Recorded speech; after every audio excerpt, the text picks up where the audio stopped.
Muitos mistérios científicos e históricos não resolvidos podem mudar a forma como entendemos o funcionamento do mundo. Alguns podem até mesmo abalar nossa compreensão sobre a vida ou a própria realidade. Hovendon vivia uma vida tranquila com sua família na aldeia de Trecam, na província de Quang Ngai, no distrito de Tay Tra, no Vietnã. Quando a Guerra do Vietnã atingiu o país, Dom lutou ao lado do exército. A guerra começou em 1954, um conflito que colocou o governo comunista do Vietnã e o Vietcong contra os Estados Unidos. Foi uma manifestação da Guerra Fria entre os Estados Unidos e a União Soviética. 3 anos antes do fim da guerra, a vila de Dom em Tay Tra seria destruída. O exército dos Estados Unidos havia avançado sobre a região com armas de destruição em massa em 1972. Dom, porém, conseguiu escapar da tragédia e com seu filho correu para a selva próxima, pensando que sua família não estava mais viva. O homem correu pela vegetação, fugindo para o interior, onde ele e seu filho Lang jamais seriam encontrados. Nos 3 anos seguintes, eles construíram uma casa na árvore e viveram tranquilos na selva. Com o fim da guerra, Dom e seu filho mantiveram-se vigilantes. Sem contato com o mundo, eles não sabiam que o conflito já tinha acabado. Eles achavam que o caos persistia e tinham muito medo de sair. Sem o pai e o filho saberem, familiares sobreviveram ao conflito e os procuravam há 41 anos. Em 2013, lenhadores acharam homens que moravam em casas nas árvores e avisaram as autoridades locais. Subsequentemente, Tri, o outro filho de Dom, ficou sabendo disso e saiu à procura deles. Finalmente, ele os encontrou. Lang reconheceu o irmão e logo se afeiçoou a ele, enquanto Dom, cético, não acreditava na possibilidade. Ele acabou se convencendo de que a Guerra do Vietnã terminou e que poderiam voltar à civilização moderna. Relutantes, ambos partiram, obrigados a sair da selva pela saúde frágil de Dom.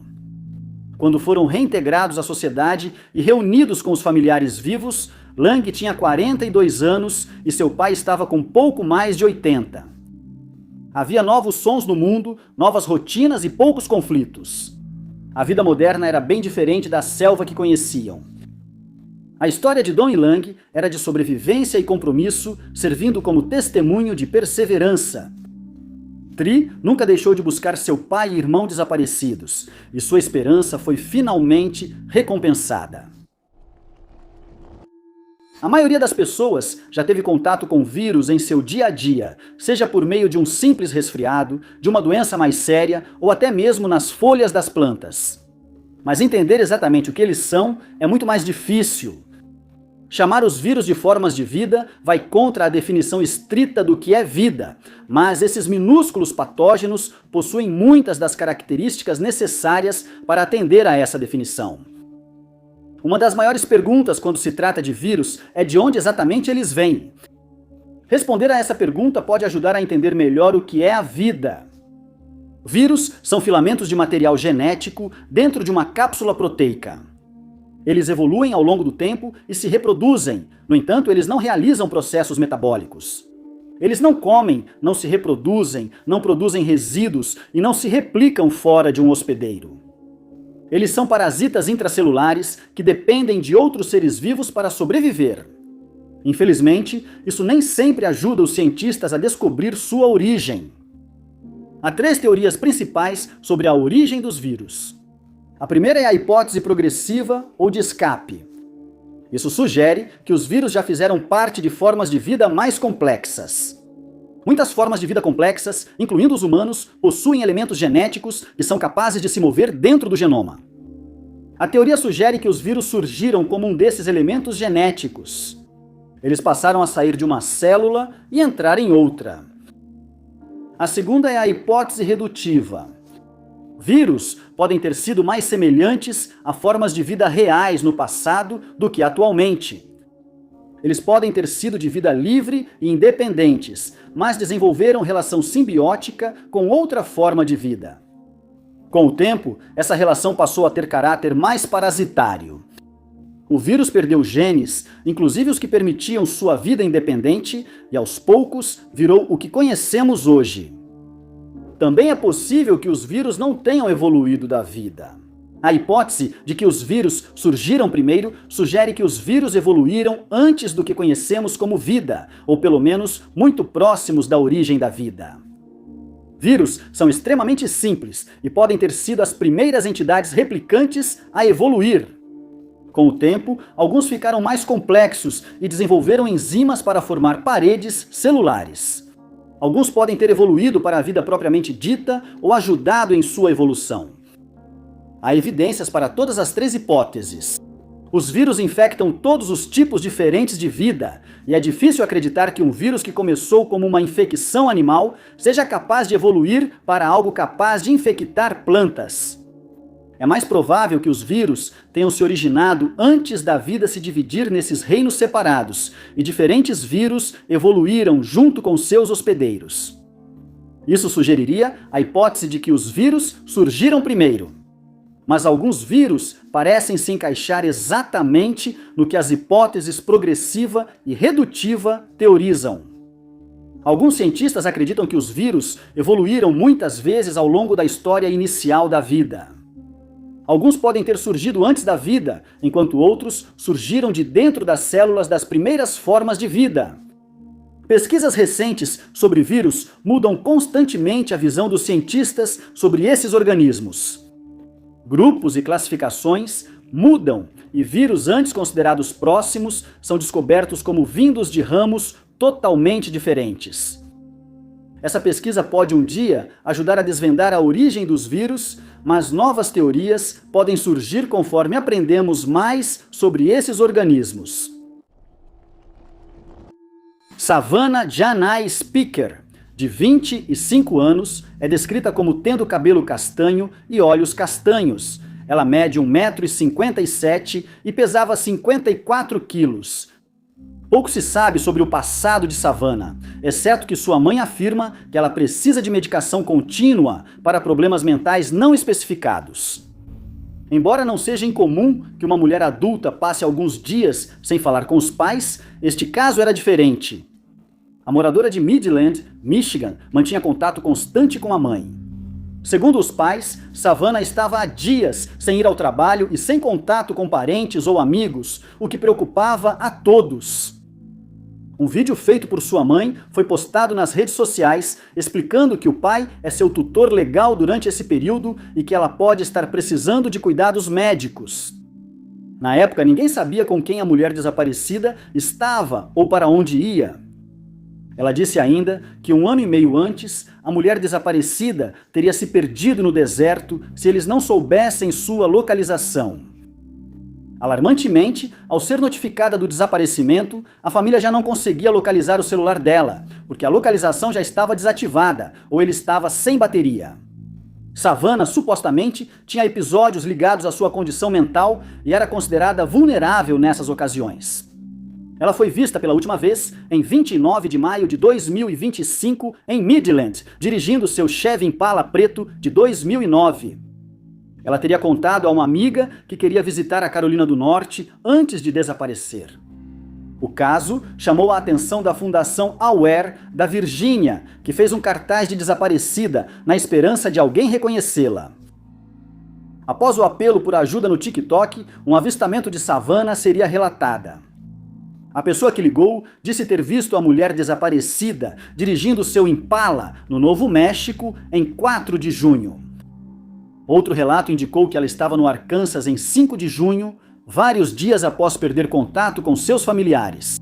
Esses relatos foram uma centelha de esperança e tiveram um papel crucial para desvendar o mistério. 6 dias após esse último relato, uma revelação inesperada seria feita. Savannah Janai Speaker havia sido localizada, ilesa e em segurança. Nenhuma informação adicional foi divulgada após a descoberta em 11 de junho. A família, muito feliz com o retorno seguro de sua querida parente, pediu privacidade enquanto tomam as próximas medidas após esse desaparecimento preocupante. alguns dos objetos mais misteriosos do universo são aqueles que ficam na fronteira entre uma classificação e outra. A descoberta desses objetos pode alterar nossa compreensão dos corpos celestes e de como o universo funciona. Em 2006, cientistas da Universidade de Montreal detectaram um desses objetos.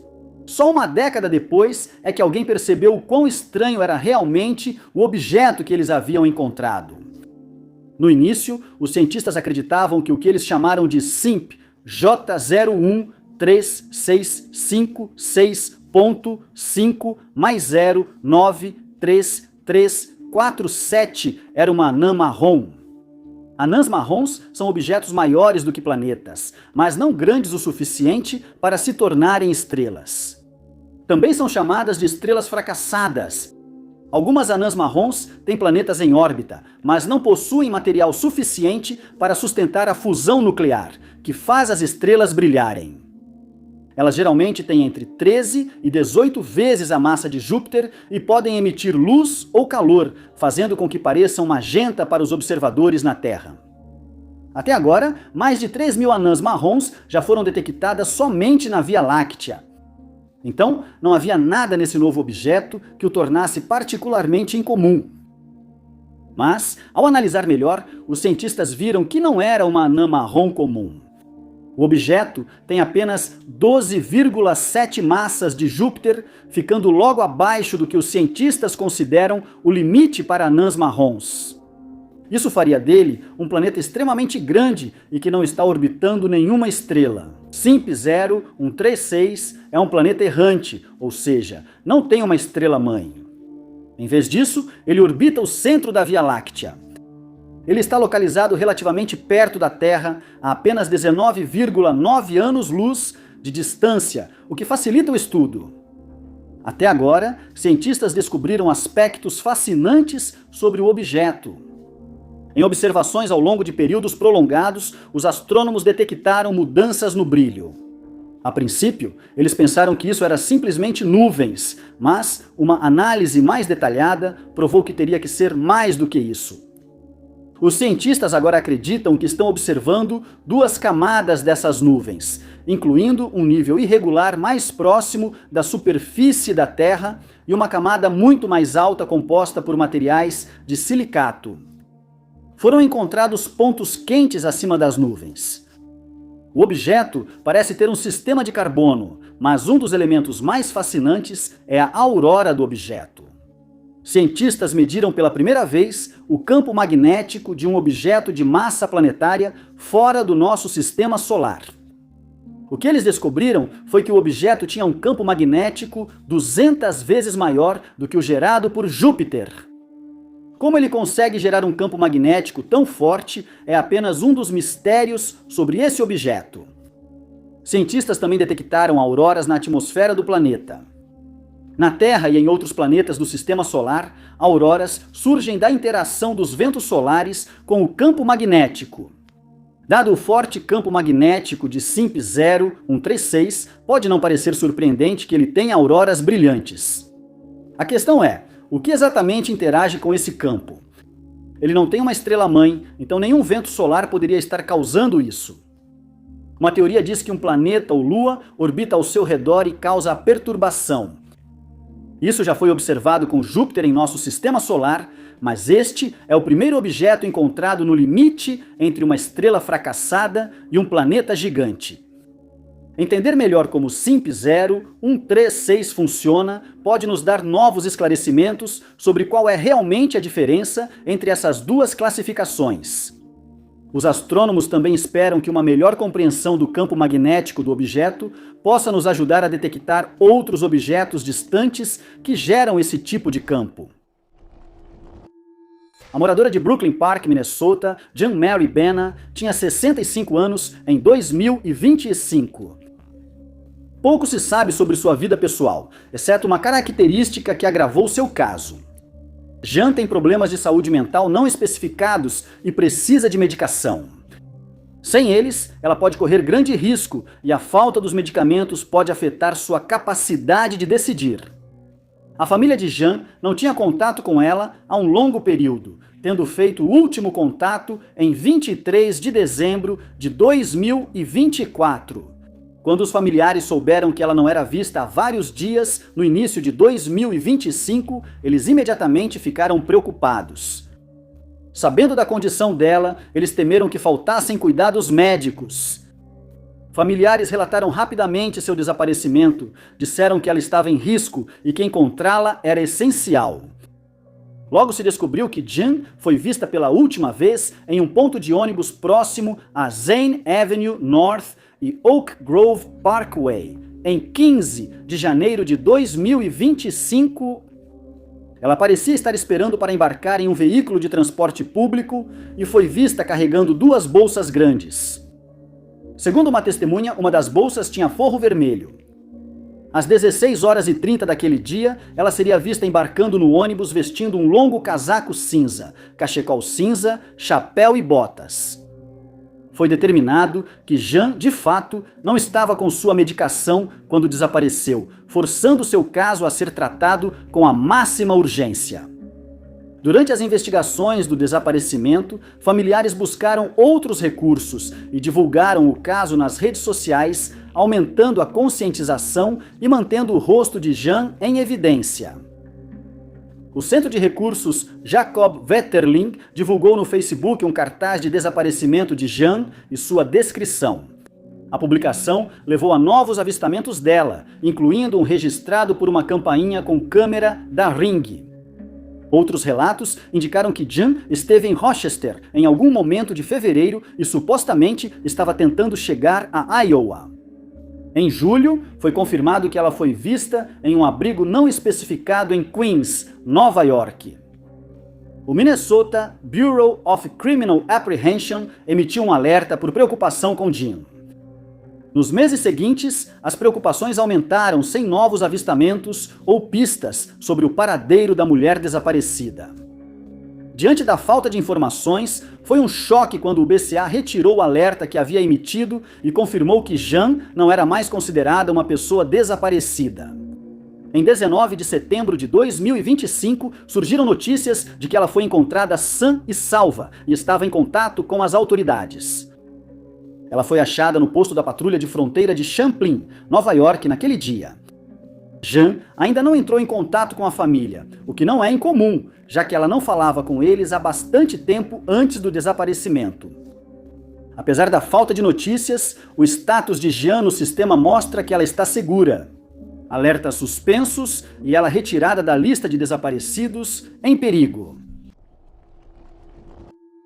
Entre 1949 e 1958, o levantamento do céu do Observatório Palomar tirou quase 2.000 chapas fotográficas do céu noturno. Foi o primeiro grande levantamento astronômico desse tipo e oferece uma visão única de como o céu era na véspera da era espacial. Quase 60 anos depois, cientistas procurando por anomalias nos dados notaram algo incomum que ainda não foi explicado. O projeto de fontes que desaparecem e aparecem durante um século de observação é um esforço científico internacional. O projeto compara dados históricos com fotos modernas do céu, procurando por exemplos de objetos que aparentemente desaparecem ou aparecem sem qualquer aviso. Esses objetos podem ser sinais de fenômenos astronômicos, como estrelas gigantes colapsando em buracos negros, ou objetos mais comuns, como cometas. Vasco analisou dados de vários levantamentos do céu, incluindo a missão Palomar. O interessante nos dados de Palomar é que são anteriores a qualquer coisa que os humanos tenham colocado na atmosfera. Muitos objetos transitórios em fotos recentes podem ser satélites ou detritos espaciais colocados em órbita pelos humanos. Mas a maioria das chapas fotográficas de Palomar foi capturada antes de outubro de 1957 e do lançamento do Sputnik. Objetos transitórios. Nessas fotos são interessantes porque sabemos que não são de origem terrestre. Vasco encontrou centenas de objetos transitórios em chapas fotográficas ao longo de pouco mais de 2.000 dias. Objetos transitórios parecem estrelas, claros e brilhantes, sem borrões. Eles aparecem em uma foto, mas não nas imagens tiradas logo antes ou depois. As estrelas misteriosas também não aparecem no céu hoje. Cientistas que analisaram os dados ficaram intrigados sobre o que seriam esses objetos misteriosos. A pesquisa de Palomar fez fotos com exposição de cerca de 50 minutos. Os objetos precisariam ficar parados no céu para aparecerem tão nítidos nas imagens. Isso descartou objetos como cometas, explosões de raios gama ou fragmentos de asteroides. Cientistas também descartaram o efeito de lente gravitacional. Em 2025, foi publicado um artigo que apontava uma correlação estranha. Transientes misteriosos tinham 45% mais chances de serem vistos em dias que caíam dentro de 24 horas de um teste de arma nuclear. Os autores analisaram testes nucleares dos Estados Unidos, União Soviética e Grã-Bretanha, comparando os transientes dessas datas com outros transientes. Não só havia muito mais transientes por volta da época dos testes, mas a maioria foi observada nas 24 horas após o teste. Isso parecia sugerir uma de duas coisas. A primeira era que havia algo intrínseco aos testes que havia causado os misteriosos pontos de luz. Era pouco provável que a radiação causasse os fenômenos transitórios. A radiação normalmente resultava em uma anomalia mais difusa. Os autores do estudo também descartaram a possibilidade de serem fragmentos de invólucros de armas. Eles teriam que estar em uma órbita muito alta para aparecerem estacionários nas fotos e teriam que durar quase 24 horas para aparecerem em algumas imagens. Outra possibilidade é que os testes nucleares pareciam atrair algo. Os autores sugeriram que fenômenos transitórios podem estar ligados a OVNIs vistos próximos a testes nucleares.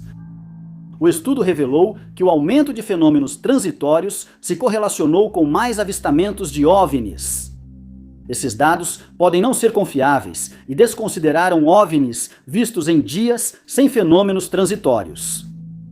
Diversos cientistas são céticos sobre essas conclusões. Uma explicação mais realista é que esses fenômenos sejam apenas defeitos nas chapas fotográficas. Sem estudar as próprias chapas físicas, essa é uma possibilidade que não pode ser descartada. András Toma nasceu em dezembro de 1925 no leste da Hungria e mais tarde trabalhou como aprendiz de ferreiro.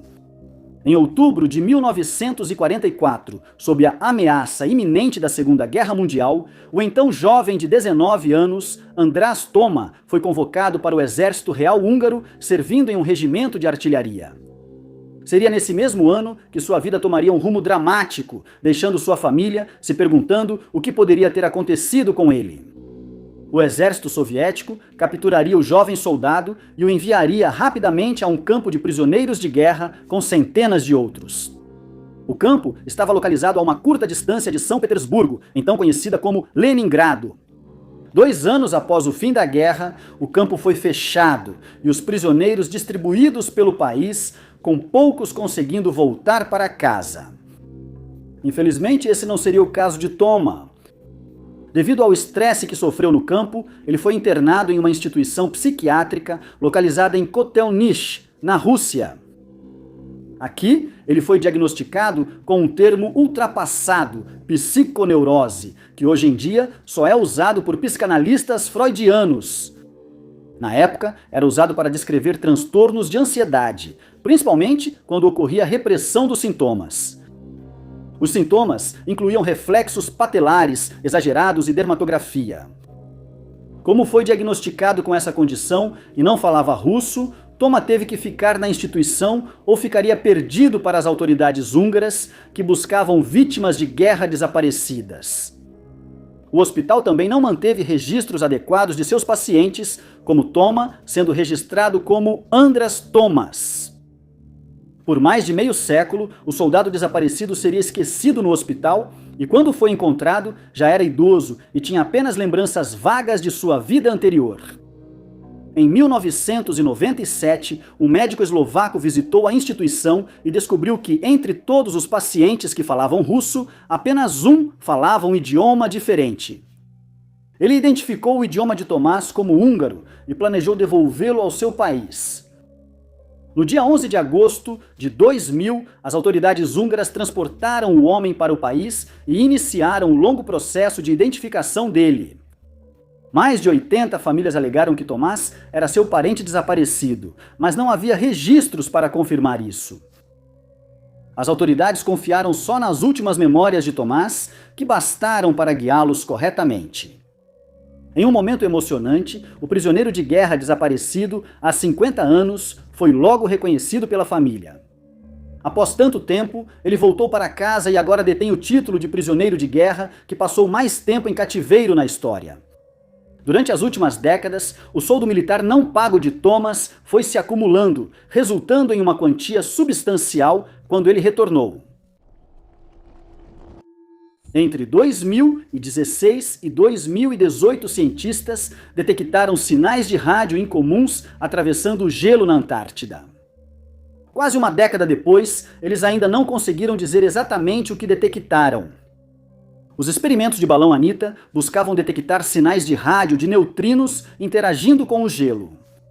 Neutrinos são partículas incrivelmente pequenas, as menores partículas conhecidas que possuem alguma massa. Eles são magneticamente neutros e não interagem com quase nada ao viajar pelo espaço. De acordo com os cientistas, bilhões de neutrinos passam por nós a cada momento, mas como eles são tão neutros, nós não percebemos nada. Mas existem neutrinos especiais que interagem com o gelo. Esses neutrinos tau emitem sinais de rádio de alta energia que os cientistas podem então detectar. Entre 2016 e 2018, os cientistas usaram balões posicionados acima da Antártica para detectar esses sinais de rádio.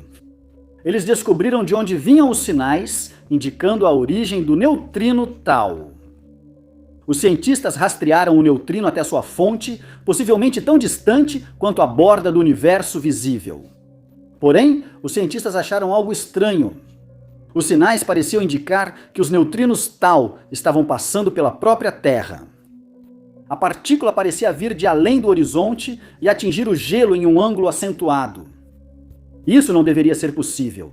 Esses neutrinos deveriam perder energia ao atravessar quilômetros de rocha, tornando impossível sua detecção pela Anita. Mas isso aparentemente não ocorreu. Inicialmente, cientistas sugeriram que poderia ser um novo tipo de neutrino, ou um neutrino com comportamento nunca observado. Nossa compreensão da física nas menores escalas está em constante mudança e evolução, e isso poderia ter sido uma nova descoberta que abriria um novo mundo para investigar. Especialistas agora acreditam que não é o caso. Cientistas realizaram novos experimentos para detectar o mesmo tipo de partículas do projeto Anita. Eles também analisaram dados de outros experimentos em busca de evidências da partícula ascendente. Mas nada era parecido com o que foi achado na Antártica. Isso parecia descartar os neutrinos como fonte dos sinais de rádio detectados pelos experimentos de balão do projeto Anita. Isso não ajudou os cientistas a determinar o que havia sido detectado. Quando o projeto Anita foi lançado, a teoria era que sua localização, sendo a região mais remota do mundo, ajudaria a eliminar qualquer interferência de outros sinais.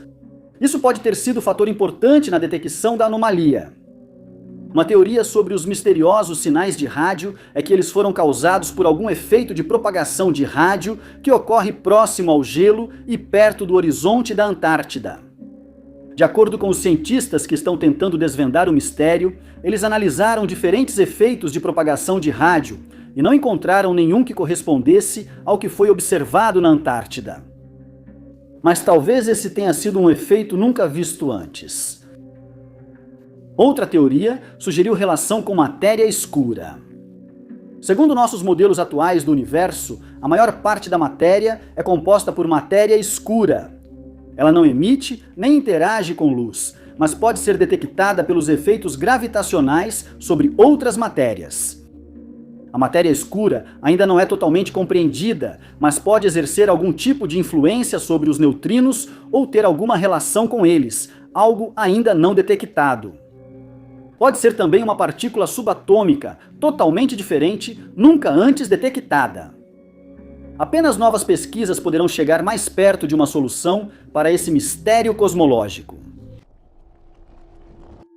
Sidney Marquez, uma moradora de El Paso, valorizava muito seu diploma. Ela dedicou muito tempo para obter seu diploma em neurociência na Universidade Texas A&M, uma conquista incrível aos 24 anos. Em 2024, Sidney recebeu um diagnóstico inesperado. Sugeriram que Sidney tinha esquizofrenia, exigindo medicação contínua.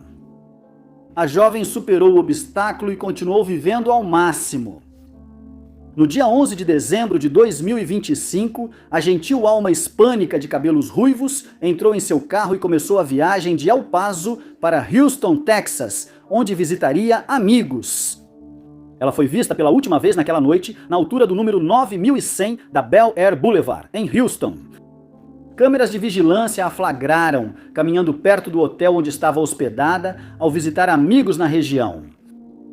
O vídeo parece mostrar a mulher desaparecida atravessando o estacionamento diante do prédio. Após isso, não houve mais relatos de que ela foi vista. Diversos aspectos desse caso preocuparam amigos e familiares. Para começar, Sidney deixou o carro ligado na altura do número 9100 da Bel Air, deixando o celular dentro quando saiu andando. Os investigadores notaram que ela pretendia voltar ao hotel e, segundo as imagens, estava a poucos minutos de chegar antes de desaparecer misteriosamente. Para aumentar o mistério, outros pertences de Sidney também ficaram para trás. O iPad, o anel de formatura e as roupas dela continuavam no carro. A polícia não conseguiu encontrar nenhuma explicação para o motivo de ela nunca ter chegado ao hotel, que ficava a apenas 150 jardas de distância. Imagens encontradas pelos investigadores indicam que Sidney seguiu para o oeste na Harwin Drive. Cartazes de pessoa desaparecida foram colocados na área e panfletos foram distribuídos em El Paso enquanto a investigação avançava. Enquanto procuravam outro vídeo, desta vez do ponto de ônibus na South Gesner Road, o vídeo mostrou a mulher desaparecida. 5 dias inteiros depois de ter sido vista pela última vez, Sidney pôde ser vista nas imagens vestindo um moletom cinza, calça cinza e tênis. Acreditando que ela poderia ter embarcado no ônibus metropolitano, os policiais tentaram localizar imagens adicionais de câmeras, mas a falta de câmeras em funcionamento tornou esse esforço muito mais difícil do que o esperado. Em vez disso, as autoridades e a família teriam que contar com informações públicas e dicas confirmadas. Diversas entidades envolvidas na investigação buscariam conscientizar o público sobre o caso por meio da mídia, trazendo o máximo de atenção possível para o evento e garantindo que não houvesse lacunas na cobertura. A família também pediu compaixão e privacidade neste momento difícil. Por várias semanas, o desaparecimento persistiu sem que surgissem pistas ou evidências que pudessem ajudar na investigação. No dia 2 de janeiro de 2026, porém, um avanço foi anunciado. A descoberta de Sidney Marquez por fim. A jovem estava segura e em Houston. Às 12h58 daquela manhã, policiais responderam a um chamado sobre uma pessoa desaparecida. Isso aconteceu depois que a pessoa que ligou avistou uma mulher andando pela estrada que parecia corresponder à descrição de Sidney. Ela foi encontrada na altura do número 16.000 da Seattle Street e identificada por um cartaz de pessoa desaparecida. Médicos avaliaram a jovem e confirmaram que ela não teve ferimentos nem precisou de atendimento. A pedido dela mesma, Sidney foi liberada, confirmando que não precisava de atendimento médico ou de mais assistência. Sua irmã divulgou a notícia, atualizando posts nas redes sociais. O restante da família e o departamento de polícia confirmariam a revelação. Nenhum outro detalhe sobre a descoberta afortunada de Sidney foi divulgado, reforçando a necessidade de privacidade da família. A comunidade está aliviada por ela ter sido encontrada segura e sem ferimentos. Na década de 1960, a fotografia aérea revelou o contorno de um forte de colina desaparecido há muito tempo em Perthshire, Escócia. Só recentemente que o trabalho arqueológico começou no local. Os arqueólogos encontraram não só restos de um assentamento fortificado, mas também um túnel misterioso ainda sem explicação. O trabalho de escavação no Broxy Kennels Fort começou em 2022. Na superfície, quase todas as evidências de construções antigas foram destruídas pela aração recente. Logo abaixo da superfície, arqueólogos acharam evidências que os levaram ao passado.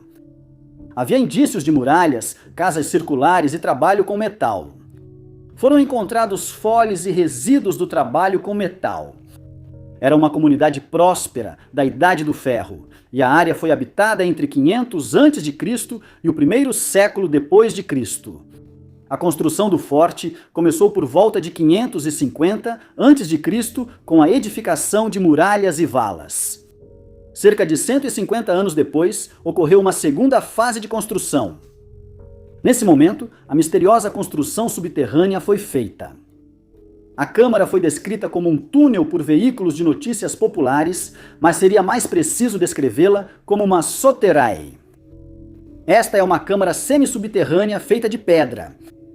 Encontradas em toda a Escócia, datam dos últimos séculos antes de Cristo aos 2 primeiros depois de Cristo. As câmaras tinham uma variedade de usos diferentes, desde armazenar alimentos até esconder pessoas. O propósito da soterrae do Canil Broxy, atualmente, é um mistério. A câmara do forte media 9 metros de comprimento, 4 de largura e mais de 1 de profundidade. Ela ficava perto do centro do forte, sugerindo certa importância. Porém, é improvável que tenha sido muito usada diariamente. O acesso e o layout do cômodo teriam sido impraticáveis para o uso regular. Arqueólogos examinaram a câmara e acharam alguns grãos de cereal, mas isso não foi suficiente para comprovar que esse era seu propósito principal. Teorias alternativas sugeriram uso em cerimônias religiosas ou espirituais, mas nenhum artefato ou evidência que apoiasse essa ideia foi encontrado no local. Esse cômodo pode ter sido usado para esconder pessoas. O assentamento na encosta foi fortificado, presumivelmente, para proteger os moradores de pessoas de fora. Mas nada na câmara indicava que ela tinha características defensivas. Esses detalhes podem ter se perdido com o tempo, mas o mesmo valeria para as evidências de qualquer teoria. De acordo com os arqueólogos, o soterrae foi utilizado por apenas cerca de 100 anos. A datação por carbono dos detritos revelou que a câmara e os outros fossos tinham sido preenchidos com a terra solta das muralhas em decomposição por volta de 300 a.C. Seja qual for o propósito do pequeno e misterioso cômodo, ele não foi usado por muito tempo. Mesmo sem as muralhas, fossos e soterrae, o forte de Broxy Kennel continuou ocupado por muitos séculos. A área não era mais fortificada, mas os arqueólogos encontraram evidências de habitação contínua que cessou no primeiro século, embora o motivo disso seja outro mistério. Isso ocorreu pouco antes da chegada dos romanos. É possível que as pessoas tenham se mudado para áreas mais protegidas ou fugido das forças invasoras. Mudanças culturais podem ter tornado indesejável viver nesses assentamentos nas colinas.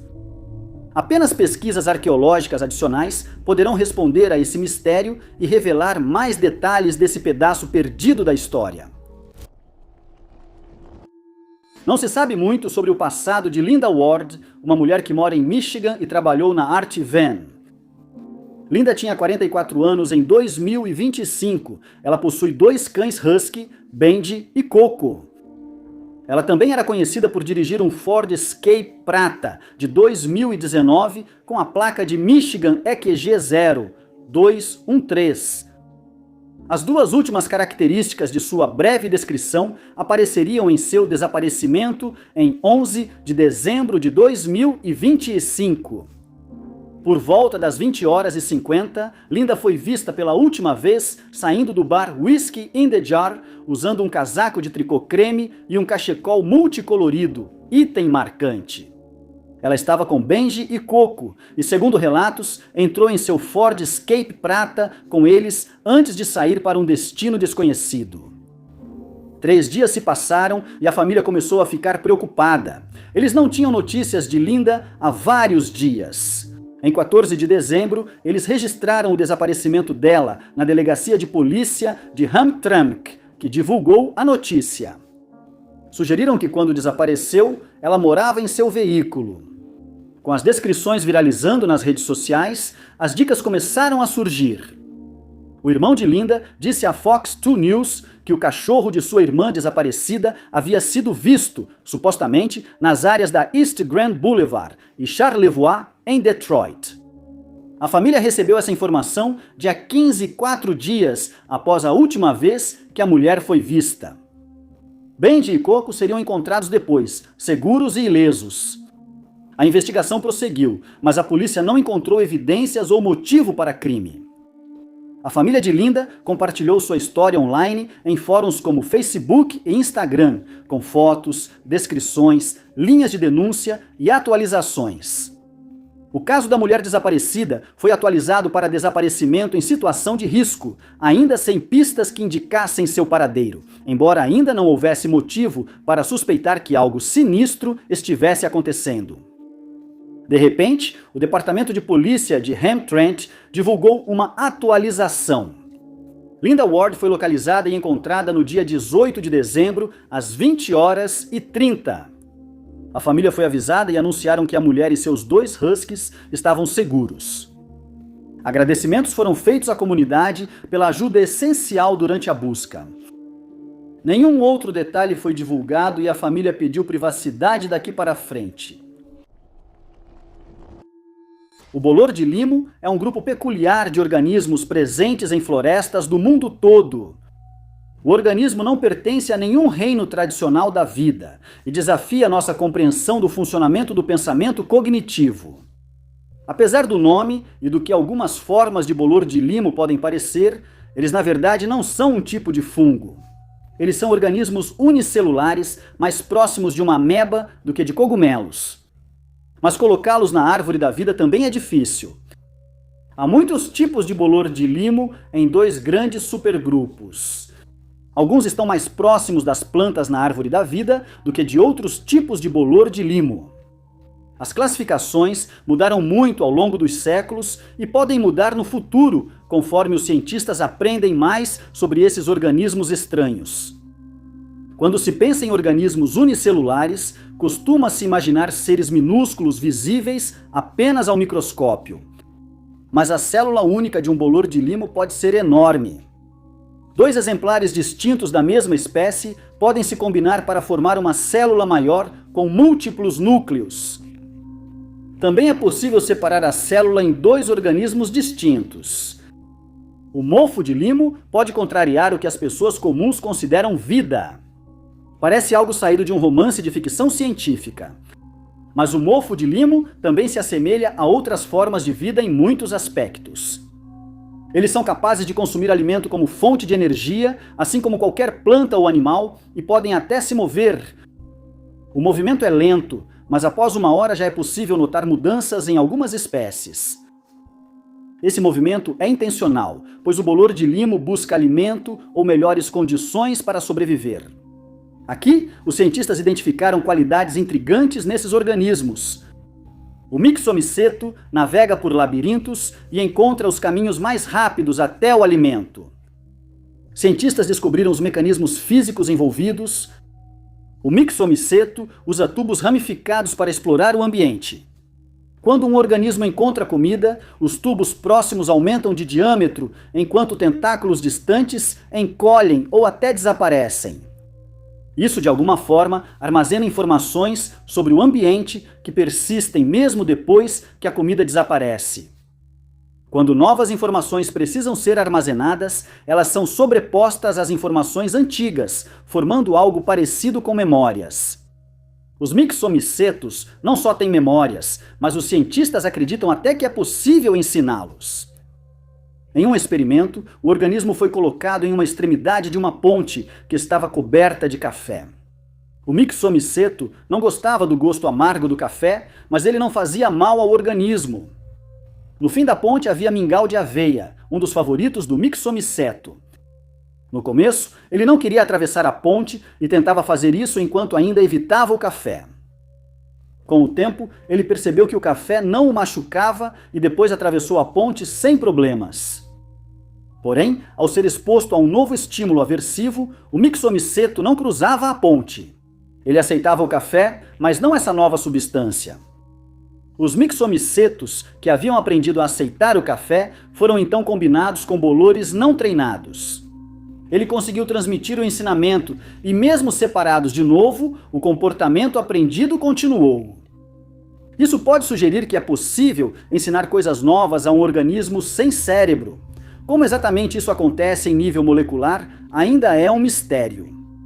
Os cientistas também não sabem como o comportamento aprendido foi transferido. Pesquisas sobre o mixomiceto seguem em andamento, mas ainda é um tema fascinante. Detalhes sobre como diferentes mixomicetos diferem uns dos outros, evoluem e funcionam são questões que ainda aguardam uma resposta. A história de Lee Seung-sang não é um típico caso de desaparecimento. No caso do seu desaparecimento, Lee Seung-sang foi capturado, libertado e começou uma vida totalmente nova, acreditando que sua antiga já tinha acabado há muito tempo. Tudo começou em 1950, no caso de Lee Seung-sang, com o início da Guerra da Coreia entre a República Popular Democrática da Coreia e a República da Coreia. O conflito atingiu proporções internacionais em junho daquele ano, depois que a Coreia do Norte, munida dos recursos necessários pela União Soviética, invadiu o Sul. Lee Seung-sang, um residente sul-coreano, estava entre os milhares de homens lançados à batalha. Nos 3 anos seguintes, a guerra seguiu feroz, com muitos soldados de ambos os lados virando prisioneiros ou desaparecendo. Era 1953, apenas 2 dias antes da assinatura do armistício, quando Lee foi capturado pela Coreia do Norte, tornando-se prisioneiro de guerra, um destino do qual ele poderia ter escapado em apenas 2 dias se não tivesse sido capturado. Mesmo após o fim da guerra, muitos prisioneiros de ambos os lados permaneceram sob custódia. Entre os prisioneiros de guerra da Coreia do Norte estava Lee, obrigado a trabalhar nas duras minas de carvão de Aoji. Durante 3 anos de cativeiro, Lee foi perdendo a esperança de voltar para casa e rever a esposa. Dizem que chegaram até a fazê-lo acreditar que sua esposa não estava mais viva. Por sua vez, Kim Yoon-hee também acreditava que seu marido havia tido um fim trágico, mas mantinha a esperança de que seu soldado, desaparecido em combate, um dia voltaria. Nos 50 anos seguintes, seu amado marido permaneceu longe da Coreia do Sul. Durante esse período, surgiram relatos de soldados dados como desaparecidos, voltando para casa e sendo reconhecidos por familiares e amigos. Isso alimentou a esperança de Kim, que acreditava que um dia seria a vez de Lee. Em 2004, essa esperança foi recompensada. Foi nesse ano, em agosto, que Kim atendeu ao telefone. A ligação vinha de algum lugar na Coreia do Norte, e ela imediatamente pensou que poderia ser alguém tentando aplicar um golpe para conseguir dinheiro. Ela já vinha recebendo esse tipo de ligação há vários anos, mas dessa vez foi diferente. Do outro lado da linha, uma voz a abalou. Ouviu a voz do marido desaparecido. Lee disse que ainda estava vivo e achava que ela já tinha morrido há muito tempo. Foi nesse mesmo ano que um intermediário, um contrabandista que transporta pessoas para dentro e fora da Coreia do Norte, entrou em contato com Lee e disse a ele que sua esposa estava, na verdade, viva e que ele deveria procurá-la por questões financeiras. Lee não ligava para dinheiro, queria a antiga vida de volta e ligou para ela. O casal, separado há muito tempo, combinou de se encontrar, e quando isso aconteceu, nenhum dos dois sequer reconheceu o outro. Lee estava perto dos 80 anos, era magro e andava cambaleando. Kim só conseguiu reconhecê-lo pelo nariz e pela voz. Lee se surpreendeu ao ver sua esposa bem alimentada, pois acreditava, devido à propaganda, que sul-coreanos passavam fome e que ela poderia estar morta. O casal se abraçou e chorou de alegria. Durante anos, o soldado esteve desaparecido, mas vivia na Coreia do Norte, onde foi libertado, constituiu nova família e se casou novamente. Ao saber que sua primeira esposa estava viva, ele entregou a fortuna obtida, vendendo segredos à segunda esposa, e partiu para retomar sua antiga vida antes de virar prisioneiro de guerra. O dinheiro que ele deixou para trás era suficiente para comprar uma pequena casa. Lee não falou mais sobre seu passado depois disso. "Estou feliz agora. Você é minha esposa", ele disse para Kim. A migração das borboletas monarca americanas é uma das maiores maravilhas do mundo natural. Nenhuma outra subespécie de monarca faz uma jornada tão longa. Cientistas vêm tentando descobrir como a borboleta faz essa migração há décadas, mas ainda existem muitas perguntas sem resposta e segredos esperando para serem revelados. Durante o verão, a borboleta monarca vive no sul do Canadá e norte dos Estados Unidos. Elas são uma das borboletas mais conhecidas nos Estados Unidos. Seu padrão marcante em laranja e preto é facilmente reconhecível. Mas, a partir de setembro e outubro, a borboleta começa a desaparecer desses territórios do norte e inicia a jornada para o sul. Nos próximos 2 a 3 meses, as borboletas se concentram em poucos locais no México e Califórnia, onde passam o inverno antes de retornarem ao norte no verão. Há muitos elementos fascinantes nessa migração que os cientistas estão apenas começando a entender agora.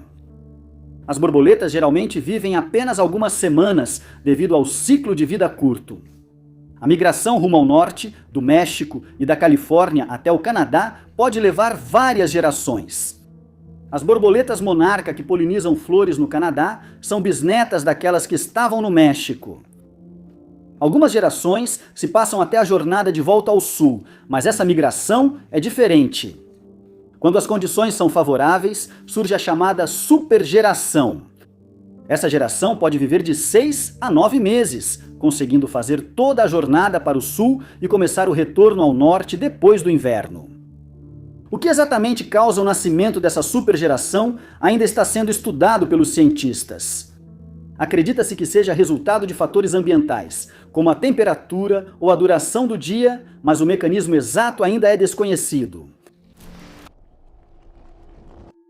Na foto está Mara Minot, uma nativa de Kalamazoo, Michigan, de 29 anos, que é reverenciada como excêntrica e considerada uma artista e ativista local.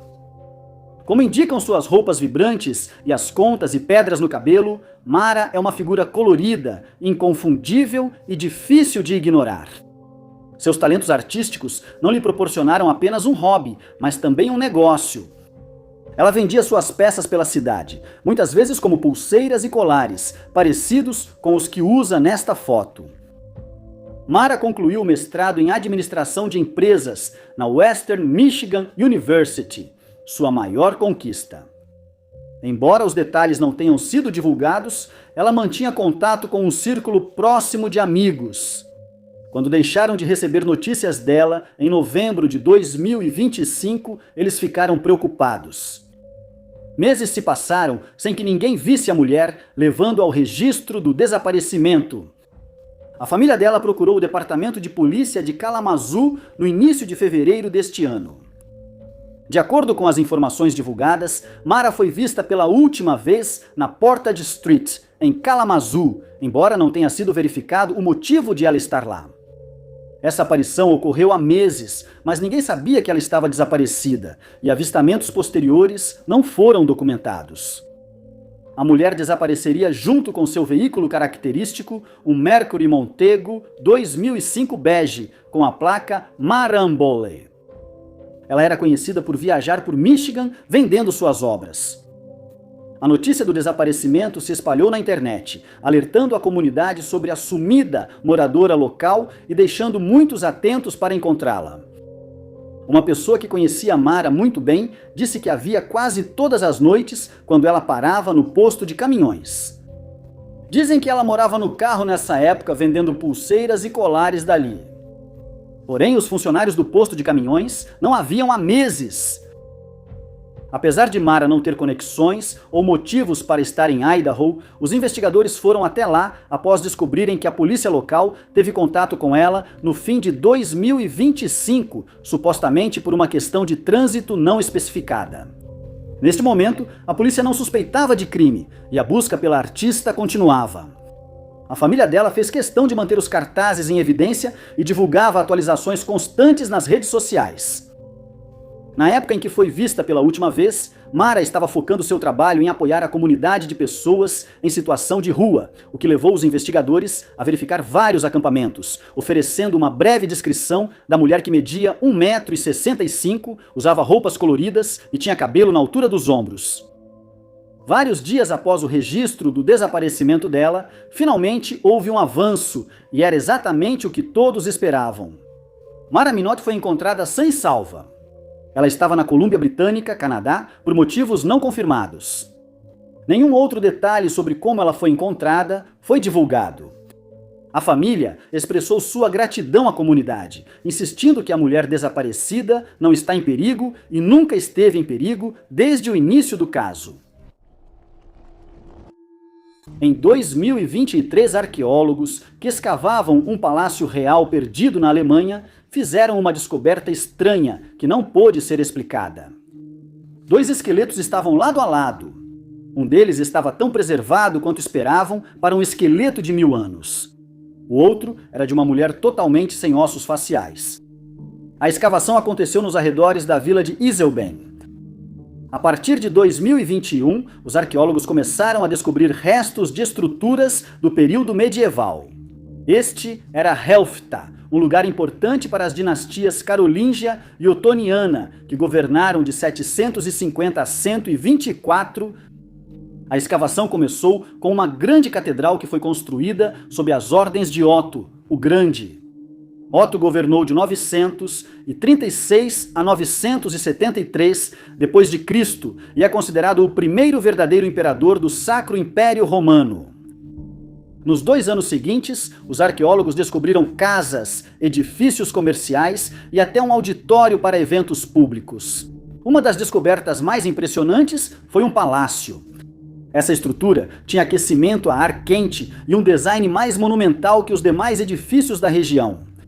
Ela também era cercada por fortificações e por uma torre construída posteriormente. Especialistas afirmam que o palácio provavelmente abrigava a família real quando estavam na região. Durante escavações ao redor deste castelo, arqueólogos fizeram uma descoberta estranha. 2 pessoas foram enterradas em sepulturas lado a lado, próximas ao castelo. Um dos indivíduos era um homem que claramente tinha alguma importância. O local de seu sepultamento, próximo ao castelo e a um cemitério da elite, seria uma honra, e os objetos achados em sua sepultura reforçaram essa impressão. Ele foi enterrado com um conjunto de cinturão e um bastão de autoridade, semelhantes aos de generais, para simbolizar suas posições. Arqueólogos veem essa tumba como de um dignitário, possivelmente um oficial ou administrador do palácio. Pela proximidade, pesquisadores pensavam que o esqueleto feminino ao lado dele era sua esposa, mas ela não possuía objetos funerários. Isso já seria estranho. Não havia indícios de violação das tumbas, sugerindo que os objetos não foram roubados após o enterro. Sugeria-se que isso pode ter sido uma escolha da mulher baseada em sua fé. O cristianismo já havia se enraizado na Alemanha no século IX, mas ainda havia algumas pessoas que misturavam práticas tradicionais com aquelas mais modernas. O marido dela manteve práticas tradicionais enquanto ela escolheu um túmulo mais simples. Mas a fé não explicava a ausência dos ossos faciais. A cabeça da mulher parecia ter sido completamente esvaziada. Faltavam os ossos faciais e o topo do crânio dela, criando uma imagem assustadora. Como isso aconteceu ou por que é um mistério. Como o túmulo não foi perturbado, é improvável que os ossos faciais da mulher tenham sido removidos após o enterro. Pode ter ocorrido dano por ficar tanto tempo enterrado, mas isso não foi notado em seu marido, supostamente sepultado na mesma época. Uma teoria é que ela pode ter falecido devido a algum tipo de acidente que também danificou os ossos dessa parte do corpo. Mas não há como saber, já que a escavação já ocorreu. Os ossos foram removidos para análise detalhada, enquanto os arqueólogos esperavam obter uma data mais precisa da morte do casal e desvendar mais segredos sobre sua vida e morte. Melanie Ballinger, de 46 anos, é moradora de Wylie, Texas, e vive na altura do número 100 da Parkwood Drive. Ela é casada com Daniel Ballinger e o casal tem 2 filhas pequenas. Diziam que Melanie tinha um problema cardíaco e precisava de medicação contínua. Ela tinha uma cirurgia cardíaca marcada para novembro de 2024 e seu desaparecimento inesperado atrasaria o procedimento. Policiais do departamento de Wiley foram chamados à altura do número 100 da Parkwood Drive, onde encontraram Daniel em pânico. Ele explicou que no final do dia 3 de novembro, um domingo, o casal estava se acomodando para a noite e foi dormir. Melanie estava deitada bem ao lado dele em casa naquela noite, mas quando Daniel acordou, ele percebeu que sua esposa não estava mais do seu lado da cama.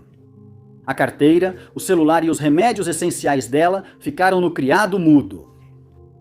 Às 6h35 de segunda-feira, policiais ouviram o depoimento do homem e registraram o boletim de desaparecimento. Os investigadores concluíram que Melanie foi vista pela última vez às 22h da noite anterior, quando o casal foi dormir. Todos os pertences dela até o veículo ficaram para trás.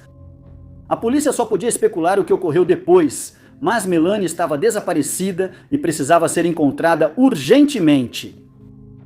Nas primeiras horas da busca, policiais, investigadores, equipes com cães farejadores e helicópteros do Departamento de Segurança Pública do Texas vasculharam a área. Buscas terrestres e aéreas foram feitas, mas nenhum sinal da mãe desaparecida foi achado. No dia 6 de novembro, 3 dias após ela ter sido vista pela última vez, a polícia divulgou uma atualização informando que as buscas ainda estavam ativas e que agora estavam fazendo um apelo à população por qualquer informação. Melanie foi descrita como mulher de cabelos pretos e olhos castanhos. Na época, ela tinha cerca de 1,70 m de altura e pesava aproximadamente 61 quilos. Ninguém sabia o que ela vestia ao sair de casa. Os policiais destacaram que ela foi vista pela última vez em casa e pediram aos vizinhos que checassem suas câmeras de segurança para tentar encontrá-la. No dia seguinte, a situação piorou e o Departamento de Segurança Pública do Texas emitiu um alerta Clear, coordenado pelas autoridades para resgate de adultos. Nesse momento, o raio de busca já se expandira para várias áreas e as autoridades contavam com dicas do público. Os investigadores analisaram horas de imagens de câmeras Ring ao tentar refazer os passos de Melanie. Uma vigília foi realizada para chamar atenção ao caso da mulher desaparecida. A notícia se espalhou por toda a comunidade e agora todos estavam atentos. Esse nível de conscientização seria crucial para encontrar Melanie ou outros desaparecidos. Em 9 de novembro, quase uma semana após sumir, a mãe de 2 filhos foi encontrada. Um morador de Wiley encontrou uma mulher gravemente desidratada perto da Abbey Lane e Tyler Trail. O morador a identificou como uma mulher desaparecida e avisou o departamento de polícia de Wiley. Melanie foi levada rapidamente a um hospital próximo e já está com sua família. Até agora, nenhum detalhe adicional sobre seu desaparecimento de uma semana foi divulgado. A comunidade só ficou feliz por ela estar segura. O eixo do mal é um dos fenômenos mais estranhos da astrofísica. Isso nos faz questionar nosso entendimento da física e até a própria realidade. Por séculos, a ciência reforçou um princípio simples. Não há nada no universo que torne a Terra ou até mesmo o nosso sistema solar particularmente especial. Nem a Terra nem o Sol estão no centro do universo ou sequer da nossa galáxia. Isso é útil para os cientistas. Se o Sol ou o Sistema Solar não são especiais, podemos usá-los como modelo para entender outras estrelas e sistemas. Observar estrelas distantes nos mostra como o Sol era bilhões de anos atrás. Mas cientistas que observam o universo nas maiores escalas possíveis perceberam algo que sugere que há algo especial sobre a nossa posição. A radiação cósmica de fundo são ondas de rádio que supostamente sobraram do Big Bang. Essas ondas de rádio existem desde que o universo tinha supostamente cerca de 300 mil anos, quando a luz que teria sido criada no início de tudo já havia esfriado o suficiente. Desde então, ela se difundiu por todo o universo. Ao olhar para o céu, os astrofísicos descobriram que a RCF é praticamente a mesma, não importa para onde olhem. Há pequenas flutuações geradas por mínimas diferenças no universo jovem, porém são aleatórias. Parece algo como a estática da televisão, e uma pequena parte da estática típica da TV é, na verdade, causada pela RCF. Mas, ao olhar mais de perto, os cientistas perceberam que existe um padrão. O princípio copernicano sugere que, em uma escala suficientemente grande, o universo deve parecer o mesmo, não importa para onde olhemos e independentemente da orientação. Uma parte do céu noturno se parece com a outra. Porém, os cientistas notaram que o céu parece dividido em dois. A radiação cósmica de fundo tem uma temperatura de cerca de 2,726. Kelvin não importa para onde olhemos, mas há pequenas flutuações nessa temperatura. E os cientistas descobriram que a temperatura da radiação no universo abaixo do plano da órbita da Terra é um pouco mais fria do que a temperatura da radiação acima do plano. O fato de que uma metade do universo parece ser um pouco mais fria do que a outra metade é por si só uma violação do princípio copernicano. Mas os mapas da radiação de fundo mostram uma linha curva clara que prova que essa divisão existe. O fato de ela se alinhar perfeitamente com o plano do sistema solar é ainda mais estranho. Isso sugere não só duas metades no universo, o que já seria revolucionário, mas também que o Sol, a Terra e outros planetas estão exatamente no ponto dessa divisão. Isso dá importância ao nosso sistema solar, o que todas as outras áreas da ciência sugerem que não deveria existir. Os cientistas apelidaram isso de eixo do mal, já que parecia quebrar nosso entendimento do universo. A radiação cósmica de fundo não é a única evidência do eixo do mal. Os cientistas encontraram outros padrões que parecem se alinhar com esse eixo, como a direção em que os braços das galáxias espirais giram. Até agora, não houve uma resposta satisfatória sobre por que esse eixo existe. Uma teoria é que há um problema com os próprios dados ou algo falho nos experimentos. Várias rodadas de coleta de dados foram feitas para tentar eliminar o eixo do mal, mas ele continua aparecendo. Talvez haja falhas na coleta desses dados na Terra, e se observássemos a radiação cósmica de fundo de outro ponto do universo, poderíamos ver que o eixo nem existe. Mas apenas experimentos futuros poderão determinar isso. É possível que nossa compreensão da radiação cósmica de fundo esteja equivocada. Se a radiação cósmica de fundo fosse mais ligada ao sistema solar do que ao cosmos, isso explicaria seu alinhamento com esse plano. No dia 12 de fevereiro de 1995, Alec Jaden Fishman nasceu em uma família pequena e unida. Ele cresceu em Henderson, Nevada, e manteve laços próximos com a família na vida adulta. Sabe-se pouco sobre o passado de Alec, e o próximo capítulo de sua história só começa no final de 2023, uma época em que sua família amorosa, especialmente sua mãe, Tammy Haskett Anderson, se tornaria sua defensora ferrenha quando ele desapareceu misteriosamente. Alec, de 28 anos, disse aos pais que iria para Denver, Colorado, visitar alguns amigos antes de seguir para São Francisco, Califórnia, para reencontrar uma ex-namorada.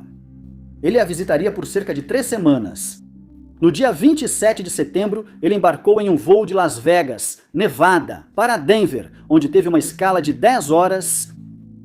Por fim, ele pôde pegar o próximo voo para São Francisco. Mas tudo parou de repente quando Alec teria sido chamado a sair da aeronave pouco antes da partida. Segundo a segurança da companhia aérea, ele incomodou outro passageiro. Ao invés de pegar outro voo, ele saiu do aeroporto internacional de Denver com um lift e foi localizado no hotel Econo Lodge, perto da Interstate 70, em Aurora, Colorado. Ele fez o check-in neste hotel às 2h13 da manhã do dia 28. Pouco mais de 8 horas depois, às 10h49 da manhã. Ele fez check-out do hotel Econo Lodge e foi visto nas câmeras de segurança. As câmeras de segurança registraram ele saindo do hotel a pé, e desde então seu paradeiro é desconhecido, sem notícias para os familiares de Alex. Dias se passaram sem notícias do filho, e a preocupação de Tammy aumentou. Um boletim de desaparecimento foi registrado na Polícia Metropolitana de Las Vegas, iniciando a investigação imediatamente. Os investigadores concluíram que o homem desaparecido usou o celular pela última vez ao sair do hotel Econolodge. O aparelho ficou ativo por mais 2 dias, até presumirem que a bateria acabou. A mãe de Alex percebeu que no vídeo um homem desconhecido aparecia andando atrás dele. A polícia achava que ele era só mais um hóspede do hotel e não suspeitava de envolvimento no desaparecimento. Tammy e seu marido Tim passaram a trabalhar com uma organização sem fins lucrativos, que auxiliava famílias como a deles a buscar pessoas com cães farejadores. Cães farejadores foram levados ao Econolodge e um deles os guiou até um lago próximo. O cachorro sentou à beira do lago, indicando que sentiu o cheiro. Depois, o Corpo de Bombeiros de Denver enviou mergulhadores ao lago, mas não acharam vestígios de Alec ou seus pertences na água. Mais 2 cães levariam os investigadores ao mesmo local, levando a uma segunda busca que também não teve resultados. A equipe concluiu depois que Alec provavelmente visitou o lago durante sua estadia no hotel. Por quase 1 mês antes disso, não houve atualizações no caso, mas a família de Alec continuou a defendê-lo, divulgando sua história o máximo possível e fazendo vários apelos por qualquer informação que pudesse levar ao seu paradeiro. Eles o descreveram como tendo cabelo castanho e olhos castanhos. Ele media cerca de 1,68 m e pesava em torno de 68 quilos na época. Ele tinha bigode e barba, talvez cavanhaque ao desaparecer. Alec possuía características marcantes, como várias tatuagens. Josué 19 estava tatuado em seu antebraço direito e um navio em uma garrafa adornava seu tornozelo esquerdo. Ele também tinha letras em hebraico no peito e 2 peixes no ombro esquerdo. Ele foi visto pela última vez com camisa preta, moletom ferrugem com capuz e tênis cinza de lona com cadarços verdes. Ele carregava uma mochila verde. Curiosamente, no dia 23 de outubro, a polícia foi levada até Oakland, Califórnia, onde o celular pertencente a Alec apareceu inesperadamente. Isso ficava a cerca de 1.980 quilômetros de onde ele foi visto pela última vez. Essa pista levou os investigadores a algo ainda mais alarmante. Uma pessoa em Oakland estaria se passando por Alec e solicitando dinheiro por diversos aplicativos. A investigação foi divulgada nas redes sociais, inclusive em páginas de pessoas desaparecidas no Facebook para tentar obter informações. O caso ficou sem novidades pelos 4 meses seguintes, até que uma revelação inesperada foi anunciada no Facebook de Tammy em 26 de fevereiro de 2024. Alec havia sido encontrado e ele estava bem e a salvo. A família não informou onde o homem desaparecido esteve nos últimos 4 meses. O que foi oferecido, porém, foi uma foto comovente dos familiares e de Alec Jaden Fishman, que antes estava desaparecido. Os entes queridos agradeceram à comunidade por divulgar o caso, o que possibilitou o reencontro. Sem a ajuda de todos, talvez não tivéssemos nos reunido. A conscientização é fundamental ao buscar um ente querido desaparecido, disseram eles. Oxigênio escuro é o nome dado ao oxigênio que parece ser gerado no fundo do mar. Ele é criado em um lugar onde a luz do sol não consegue penetrar, o que significa que o método de geração deve ser algo que os cientistas nunca viram antes na natureza. Mas entender como isso funciona pode mudar nossa compreensão da vida nesses lugares escuros e talvez da vida em outros mundos. A maior parte do oxigênio respirável na Terra é gerada através do processo biológico da fotossíntese. Plantas e organismos microscópicos, como o fitoplâncton, usam a luz do sol e o dióxido de carbono para produzir energia e liberam oxigênio como um subproduto. A luz do sol é uma parte crucial dessa equação, então isso só pode acontecer em lugares onde a luz alcança. A luz do sol só penetra nos primeiros 1000 metros do oceano. Depois fica escuro demais para ocorrer fotossíntese. O oxigênio nessas profundidades vem da superfície, levado para baixo pelas correntes. Mas, em 2024, um grupo de cientistas revelou que pode haver outra fonte de oxigênio nessas camadas escuras do oceano. Cientistas que pesquisavam nódulos metálicos no fundo do mar notaram algo incomum nos resultados dos experimentos. Esses nódulos, do tamanho de uma batata, são formados principalmente por manganês e ferro. Mas os nódulos também contêm concentrações de níquel, cobre, cobalto e metais de terras raras. Esses elementos são cada vez mais essenciais na vida moderna, presentes em muitos eletrônicos. Diversas empresas de mineração em águas profundas pesquisaram a viabilidade de projetos e minas nessas regiões. Uma dessas pesquisas na zona Clarion-Clipperton gerou resultados estranhos. Os experimentos enviaram câmaras especiais ao fundo do mar para medir vários fatores. Com o tempo, os níveis de oxigênio na água aumentaram sem nenhuma explicação. Os cientistas do estudo ficaram intrigados com os resultados por anos. Eles não sabiam a origem do oxigênio e hesitavam em publicar suas descobertas. Em 2024, eles finalmente revelaram a informação ao público. Ainda não se sabe como o oxigênio aumentou, mas cientistas sugerem que nódulos metálicos podem ser responsáveis. A eletrólise é o processo pelo qual a água é dividida em moléculas separadas de hidrogênio e oxigênio. Isso exige muita energia e eletricidade, mas os pesquisadores sugeriram que os nódulos podem ter tido uma superfície carregada, o que permite que o processo aconteça. Pode ser que outro processo biológico ocorra nas profundezas do mar sem ter sido notado até agora. Outros cientistas seguem céticos quanto aos resultados. Um artigo de opinião publicado este ano afirmou que o processo de eletrólise violaria as leis da termodinâmica. Parece gerar energia, o que não deveria ser possível. Os cientistas mencionados nesse artigo sugeriram que a origem do oxigênio era um erro experimental, como uma bolha de ar da superfície que acabou ficando presa. Aqueles envolvidos no experimento inicial refutaram essa afirmação. Novos experimentos estão em andamento para tentar chegar ao fundo desse mistério. 2 novos módulos de pouso foram produzidos e serão enviados para a zona Clarion-Clipperton nos próximos anos. É possível que esses experimentos possam confirmar que o chamado oxigênio escuro não passa de um erro experimental. Muito obrigado por assistirem, pessoal. Se vocês gostaram deste vídeo, não esqueçam de clicar no botão de curtir. Não se esqueçam de se inscrever e ativar o sininho para acompanhar nossos próximos vídeos. Sou o Top 5 Unknowns e até o próximo!